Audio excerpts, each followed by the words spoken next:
What would you say if I told you the way you think about money has a lot more to do with how much money you'll actually make than how much you do to make it?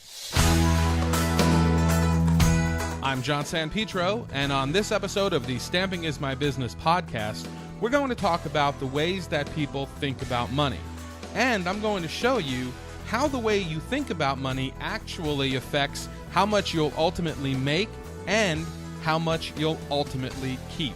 It's a fascinating topic, and it really does have a lot of influence on the ultimate success or failure of your stamping business.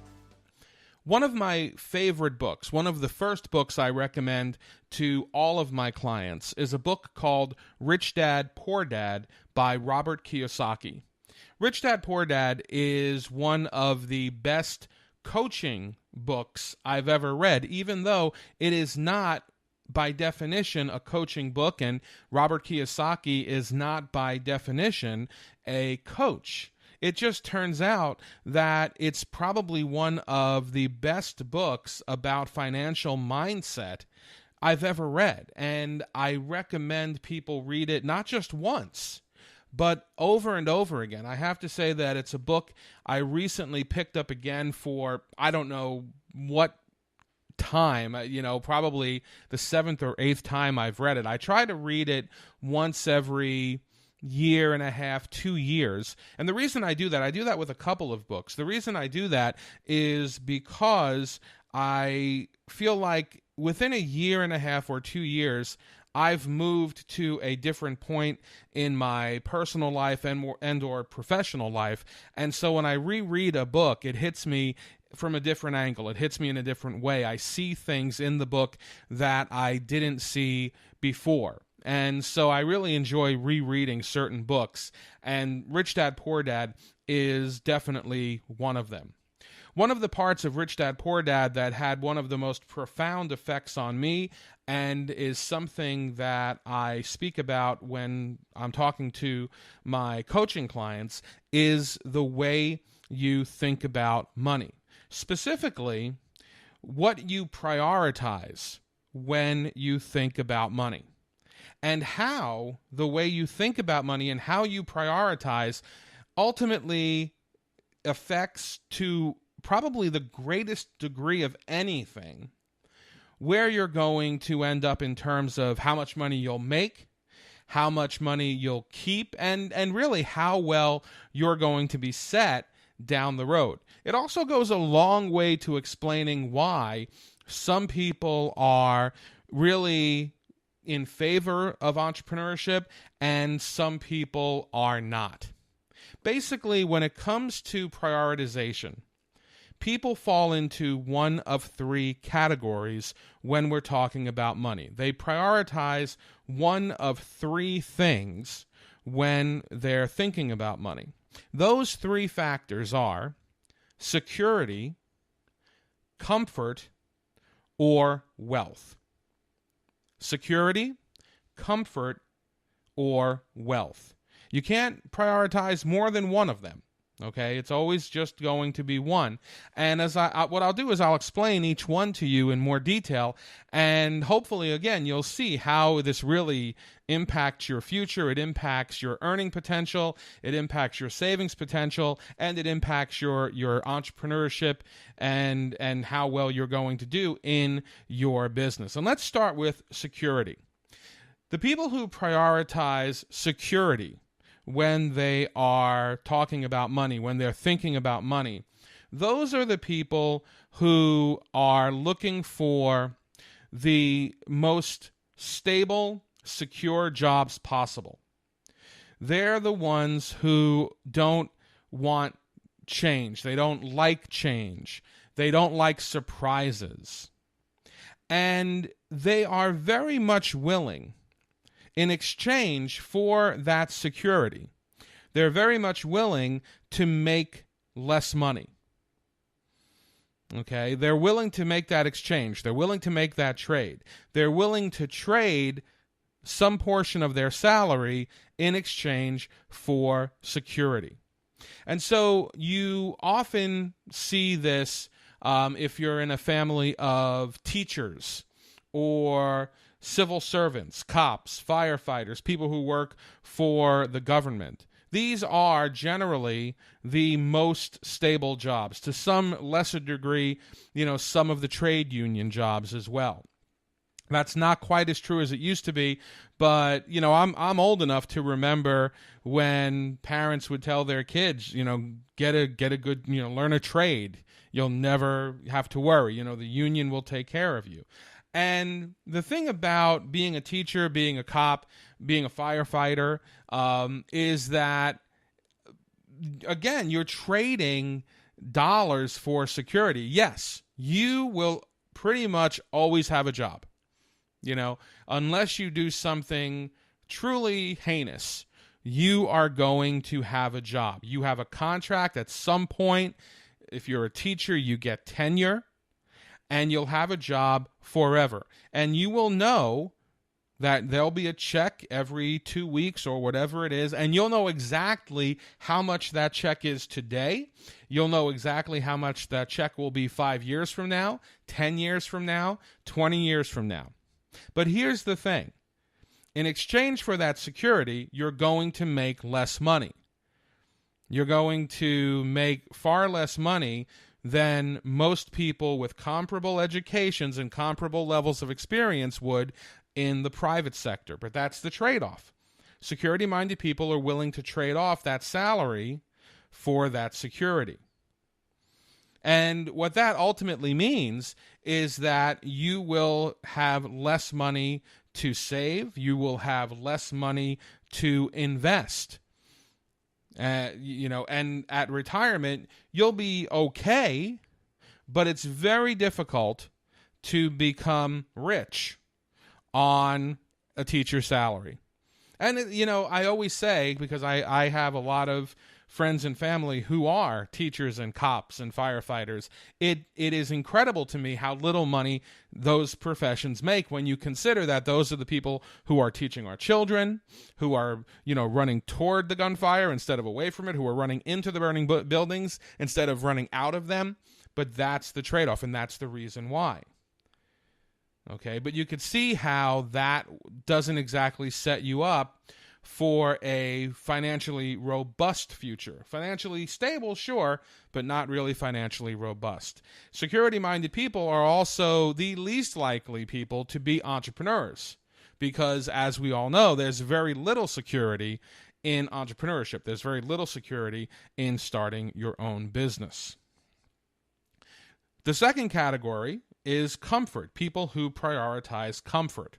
These are people who enjoy the creature comforts. They like to have things. They like to have the newest things, the newest technology, the newest cars, the newest TVs. More often than not, people who are prioritizing comfort are also spending either right to their limit or beyond it. And in fact, you'll see most of the time that people who fall into the comfort category are people who tend to have a great deal of credit card debt because usually they are spending beyond their means. They're also buying liabilities instead of assets. One of the great things about Rich Dad, Poor Dad is that Robert Kiyosaki comes up with what I think is a great definition of assets versus liabilities. Assets are things that you buy or invest in that make you money. Liabilities are things that you buy or invest in that lose money. And we could certainly apply that to stamping businesses, right? I always tell my clients, when you're buying a stamp set, are you buying an asset or a liability? Are you buying something that's going to make you money, or are you buying something that's just costing you money? If you're not selling enough product, but you continue to buy too much, you're buying liabilities, right? Comfort-minded people buy liabilities. And because of that, because they need that immediate gratification of buying the newest thing, the shiniest thing, because they want to keep up with the Joneses, because they have fear of missing out, they want what other people have, they don't have a lot of money. They have a lot of credit, but they don't have a lot of money. And when you don't have a lot of money, it becomes very difficult to, number one, become truly wealthy, because you don't have a lot of money to invest in assets because you've spent so much on liabilities. It's very difficult to be entrepreneurial because, again, you're into immediate gratification rather than, long-term planning and strategizing. So comfort-minded people do tend to be very not short-sighted, but they just see what's right in front of them. They're not thinking long-term, and it makes it very difficult for those people to have true wealth in the end. Finally, the third category in terms of the way people think about money, the third way that people prioritize is people who prioritize wealth. Okay? The people who prioritize wealth are not really focused on security. It's not really something that they care about very much. They don't worry about security. They know that life is a risk. They know that, with greater risk comes greater reward. They're also not focused so much on buying liabilities. They're focused on buying assets.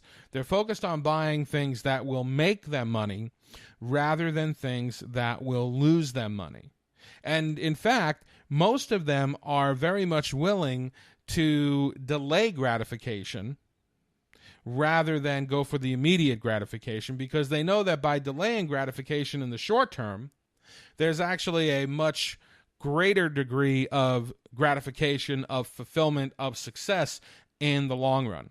And I always look at, really, really, truly wealthy people and how understated they are when it comes to what they own and what they show off. There's a great picture of Bill Gates and Warren Buffett standing together at some event, and they're both dressed in just man on the street clothes, and the caption underneath it says something like $43 billion between them, and not a Gucci, not a Rolex to be seen, or something like that. And it's really true.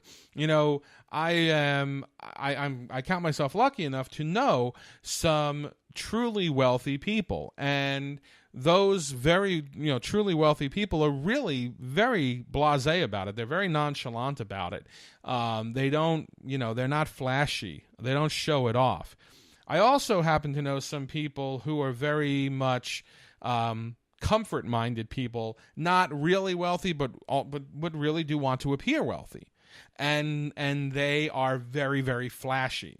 And it's very easy to tell the difference between the two. Obviously, the wealth-minded people, the people who prioritize wealth, make the best entrepreneurs because they have the entrepreneurial mindset. They are more long-term thinkers. They are willing to take risks and sacrifice security. They're willing to delay gratification for greater fulfillment down the road. That's pretty much what you're looking for when you're looking for somebody to do business with.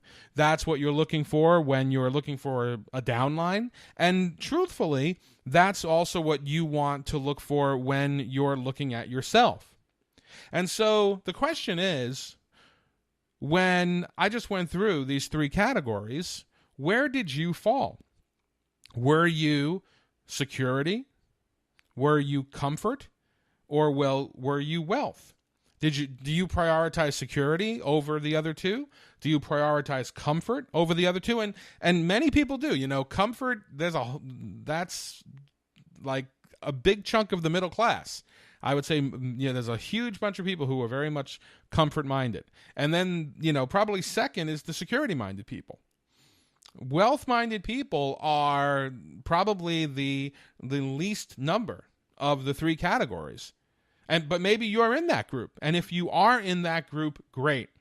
If, though, you found yourself in the security group or the comfort group, guess what? That's okay. Because you can change your mindset. If you understand what the limitations of having the security mindset are for an entrepreneur, if you understand what the limitations of having a comfort mindset are for an entrepreneur, and you agree that those are limitations, then it's very easy to start changing your thinking. It's not going to happen overnight, but you can do it if you make a conscious and consistent effort in your thoughts and, very important, your actions. You can become someone who prioritizes wealth. And when you do that, your odds of success go up exponentially. If you enjoyed this episode of the Stamping is My Business podcast, please feel free to like it, share it, subscribe to it, and listen to more. You can find us on iTunes, Google Play, our website, stampingismybusiness.com, and on our Facebook page, facebook.com/stampingismybusiness. If you have questions or ideas for future episodes, please email them to me at john@stampingismybusiness.com. This is John San Pietro, and I'm just trying to get you paid.